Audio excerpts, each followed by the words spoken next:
Hi, all. Welcome to week 14. We're almost done, so hang in there. It's actually going to get easier from this point forward. This week, I simply have, after I do the introduction to two art periods this week, you'll be able to complete your quiz number 5, which is part of the exercise that's due this week. And then you have your art reflection. And that's all I've got for this week. So it's pretty simple.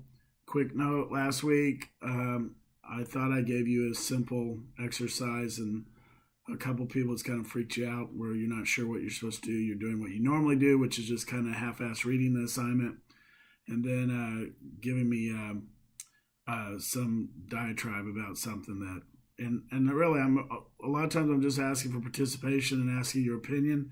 In this particular assignment from last week, I just asked for 2 words. That's all I wanted.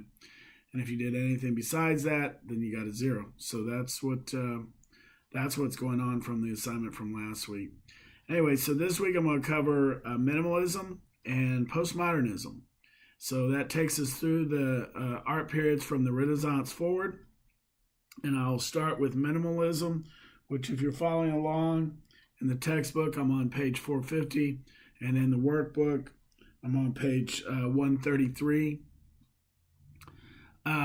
The statement for minimalism is what you see is what you see, or less is more. And this really helps you understand what you're looking at with minimalism, because a lot of times it's like, like a lot of art doesn't make sense at all. But the artists for minimalism are trying to, there's no hidden message. There's no hidden meaning. There's no metaphors. There's no symbolism. They don't even want you to see the artist's hand. If you think about as we progress, started from the Renaissance, where they're really just trying to represent the world as it was.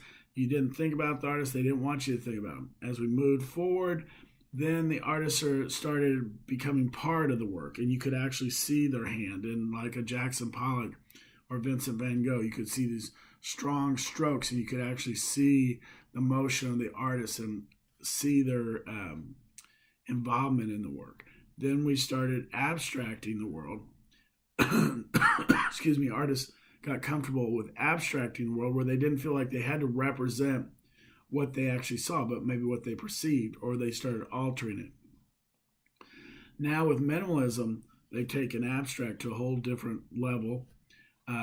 They're not part of it, and there's no hidden meaning. It's like what you see is what you see, and that's the way the artists were trying to approach that. Less is more also, once again, is another statement, and actually less is more is an admirable endeavor, because if you think about like a good horror movie, sometimes it's better the less you show, because it leaves more to the viewer's imagination, and they're going to create something more relevant, more horrific, more scary to themselves than you could ever recreate on a screen.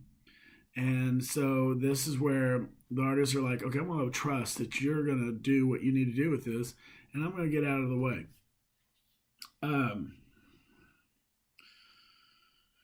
Strong use of neutral and primary colors during minimalism. Now, the other thing is Mark Rothko is also associated with minimalism. And if you remember, we looked at him with abstract expressionism and his use of color fields. Minimalist artists take the color field and expand on that idea. So where Mark Rothko started this concept, this idea, not the only one, but that's what he is known for, then now he really fits in the idea of minimalism, although he is associated with both abstract expressionism and minimalism. If you look on page 450, one of the most recognized artists during this time period is Donald Judd. You have, this is a series. Matter of fact, we have one of these over in Fort Worth, Museum of Fine Arts over in Fort Worth, Donald Judd, and it has these pieces where he's exploring colored glass and adding color by the use of light coming through them, but very simple shapes, hard edges. On page 451, Frank Stella actually is still alive.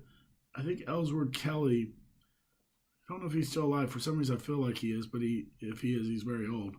But you can see his piece at the top of the page, and they're simply just, that's a great example of color field. Frank Stella at the bottom of the page, simple shapes, primary colors. That's minimalism. Now, let's see if there's any other thing. Yeah, I think this statement, the painter urged viewers to see the work as objects, not as pictures. So once again, if you start thinking about it from that perspective, it helps you say, okay, I see what they're doing. So the whole painting, the whole creation becomes an object and not a representation of something else. So that's minimalism, 1962 to 1972. Now, that brings us to postmodernism. Now, postmodernism started in 1975, and I have that it's to present. I think I've mentioned this before, that I am almost certain we're not still in postmodernism. We're in whatever's next. But we don't know what that is. We could figure it out or get a good idea by looking around, fully researching what's out there, seeing the trends, looking inward, looking at ourselves, understanding our ideas and thoughts and preferences and biases and world events and influential technology and all these things that affect who we are, but also affect the zeitgeist, the thinking of the time, and then the artists with their new techniques, new technology, how they're expressing that and what that looks like, what we're accepting, what we want to see, what we need to see sometimes. So like, for instance, Dada, the artist's like, you guys need to wake up. This is not good. And we're showing you why, we're doing crazy stuff to show you how crazy the world is. So, but postmodernism is, it's the rest of this chapter, 452 going forward, but also the following chapter covers postmodernism. You can look at that. It doesn't take you, it's not necessary as far as the test or quiz to understand that. Matter of fact, is what you need to know is what I'm going to tell you right here as far as postmodernism. So the statement, if you remember in minimalism, they say less is more. So as opposed to putting everything out there, they leave a lot to the audience, the viewer's imagination. Now, postmodernist artists would say less is more, less is a bore.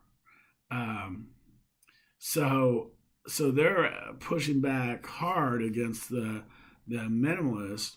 And matter of fact, one of the statements is that they look forward instead of past for meaning, not wisdom of the past, rejecting tradition and breaking rules. And this is the example of postmodernism.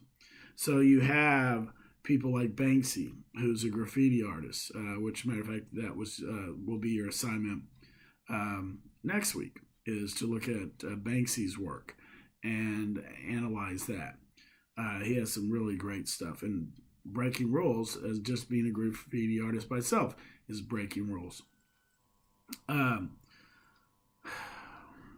The matter of fact, on page 453, Christo, which we looked at this past week, him and his wife Jean-Claude,